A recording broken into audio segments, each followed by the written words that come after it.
Hey everyone, Gil here at Grayman Prepping. On today's episode of Your Prep for Today, this is a reminder one, sort of like the water reminder ones I do once a month, but this one probably do every 6 months.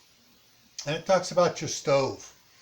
Now, if you do a lot of cooking with grease and stuff, frying chicken fried steak and other stuff with, you got, grease splattering and going up the vent and stuff, you may want to do it more often.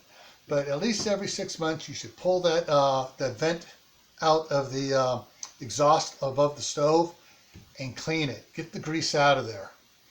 Because the more the grease that builds up in that, the more grease is going to, as it heats up, it's going to vaporize and go up through and collect farther up. So you want to keep that that vent grease trap clean. All right? So that's it. Plain, simple. Check it out. Clean it. If you need to, get a couple extras. That way you can take it out, put a new one in, and put the other one in a bucket with Dawn or janitor in a drum or something like that and get it clean. All right? So stay happy no matter what life throws at you. Stay safe. Don't do anything foolish like letting your grease trap, the grease vent thing go for years. Keep adding to your preps. Water, food, medicine, clothing. Learn a new skill. And plant an indoor garden besides an outdoor garden.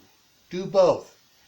Next year we're doing an indoor garden challenge, and now's the time to practice, figure out what's going to work best for you for growing the most food indoors so you have a chance of getting that $50 Amazon gift card. All right? And especially since the way prices in the store are going with fresh groceries and stuff, and those fresh vegetables have all sorts of crap sprayed on them, you need to grow fresh stuff yourself in your own garden.